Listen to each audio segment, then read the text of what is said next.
Bonjour à tous, bonjour.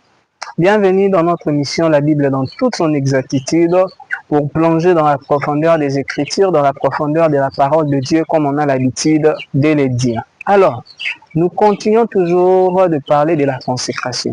La fois passée, dans les émissions précédentes, nous avons parlé de quelques vérités sur la consécration, nous avons parlé de ce qui nous empêche de nous consacrer, nous avons parlé des bénéfices de la consécration, nous avons parlé de c'est quoi la consécration.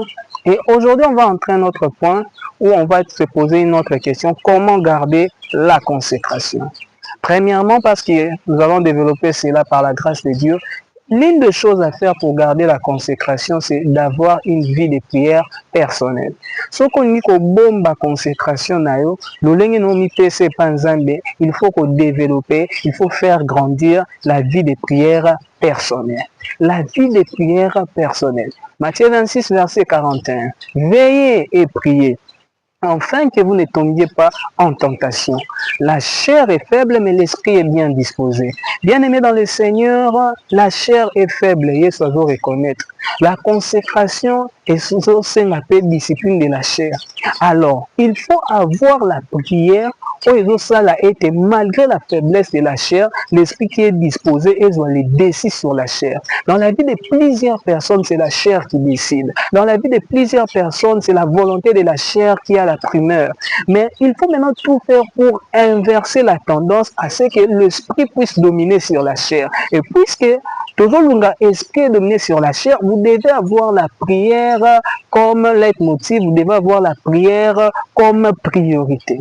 La consécration peut se garder, mais la consécration se garde dans la vie de prière. La vie de prière personnelle, surtout j'insiste, est au salaire de bombe consécration. Sinon, il dit enfin que vous ne tombez pas. Si vous ne priez pas, vous allez tomber. Vous allez tomber quoi? Dans les péchés, vous allez tomber dans l'erreur, vous allez tomber dans beaucoup de choses. Quand on manque la prière, on tombe, on chute. Mais avec la prière, on est élevé. Avec la prière, l'esprit est fort. C'est ce qui fera maintenant que si vous avez cette vie de prière, vous puissiez conserver la consécration. Il y a une chose qui est sûre, bien aimée dans le Seigneur. Dans notre génération, Nathan Oyalilo, beaucoup de gens parlent des sujets qu'ils ne pratiquent jamais. Tu verras quelqu'un dire l'amour, mais sur l'andel, bien l'église n'a pas d'amour. Tu verras quelqu'un dire le pardon, mais si vous suivez l'église, il n'y a pas de pardon. Vous allez voir quelqu'un parler de la prière. S'il parle de la prière, vous sentez que oui, c'est la prière, mais on ne prie pas.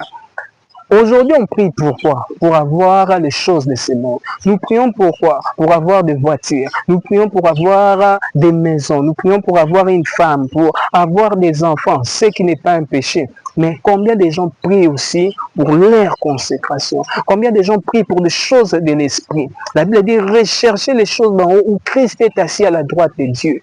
Comment des gens prient pour leur spiritualité? Si nous avons une vie de prière personnelle établie, permanente, sincèrement, nous aurons aussi une consécration assise, établie, stable. Donc, bien aimé, je t'encourage à développer la vie de prière personnelle. Ou si tu en as déjà, à garder ce style de vie de prière personnelle. C'est alors que tu vas garder la consécration. Mais ce que tu as la prière à côté, prière est créée il faut attendre, il faut travailler, il faut tout ce qui n'est pas mal, mais tu mets la prière de côté où tu pries que pour des choses, les matériels, les choses de ce monde, il te sera difficile de conserver ta consécration. Je t'invite à redynamiser ta vie de prière. Je t'invite à développer ta vie de prière. C'est alors que la consécration sera gardée. Sinon, ça sera des histoires. Sinon, il y aura, mais pourquoi il a lu? Remarque dans ta vie, qu'est-ce qui a chuté? C'est la prière. Tu ne pries plus comme tu priais autrefois. La prière n'est plus la priorité. La prière n'est plus là. Ce sont des prières flash qui ne permettent pas à ce que l'esprit domine sur la chair. Mais je prie le Seigneur que ta vie de prière soit boostée cet après-midi dans le nom puissant de Jésus. Que cette semaine, que tu te réveilles dans la vie de prière, afin que ta consécration soit protégée, afin que ta consécration soit gardée, afin que ta consécration soit stable dans le nom puissant de Jésus-Christ. Donc, que Dieu nous bénisse richement, bien-aimés dans le Seigneur. Je sais que prochainement, si le Seigneur Jésus ne revient pas, nous allons continuer de parler de que faire pour garder notre consécration. Soyons richement bénis. Merci.